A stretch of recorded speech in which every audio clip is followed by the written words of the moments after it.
the love of the body, of man or woman, balks account. The body itself balks account.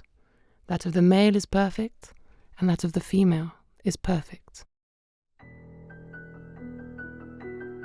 Observing your essence, heavenly prodigy, divine creation, full of perfection.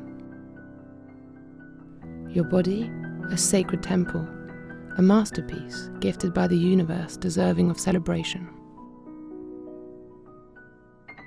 In your eyes, the reflection of the magic of your being, an enchanting glimmer, capable of everything seeing. Your gaze, window to the soul, transmits emotion, expressing in its silence the most profound inspiration. But the expression of a well-made man appears not only in his face, it is in his limbs and joints also. It is curiously in the joints of his hips and wrists. It is in his walk, the carriage of his neck, the flex of his waist and knees. Dress does not hide him. The strong, sweet quality he has strikes through the cotton and broadcloth. Your hands, messengers of love and tenderness, capable of creating and healing with their delicate pureness. With each caress, transmitting calm and happiness, a magical touch that alleviates any distress. Your heart, engine of life and light, beats with strength and vigour, pumping love and delight in each beat with allure. It's the epicenter of your most profound feelings, and in its rhythm hides the most beautiful melodies. The man's body is sacred, and the woman's body is sacred. No matter who it is sacred. Each has his or her place in the procession. The man's body is sacred, and the woman's body is sacred. Each belongs here or anywhere, just as much as the well-off, just as much as you. Each has his or her place in the procession. I never liked my Tommy. Whenever I watch my favorite series of movies, I always thought, wow, those girls certainly don't look like me. I never saw anyone who looked like me physically, because those other girls who did look like me were the losers that no one wanted to be with. Does that mean I don't deserve to be loved?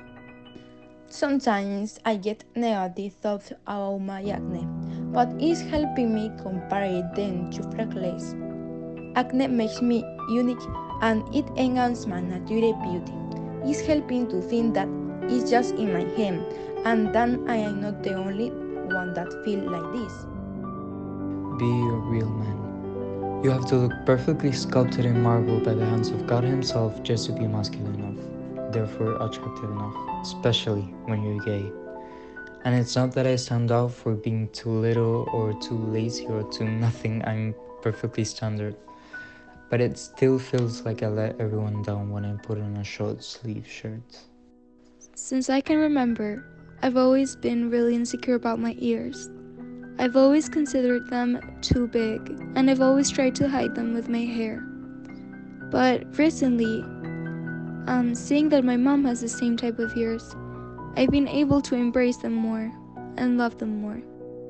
Hello, I'm Marcos. I'm 19 years old and I have insecurity with my legs on my back. I developed this insecurity quite late because when I was little I was very young and it wasn't until the criticism started that I didn't realize it. Currently, I have signed up for dance and this is helping me overcome my insecurities.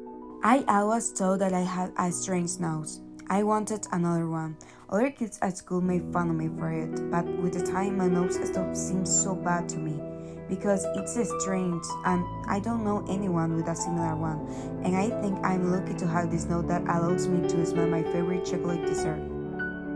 My greatest insecurity is not to meet the expectation of others, even more if it is my family. So I try to make sure that everyone is well and comfortable when I am around. It is something that I have not told anyone and I find it hard to say. It is easy to say that life is very nice and that everything is fine, but it's not easy and it's difficult to accept it.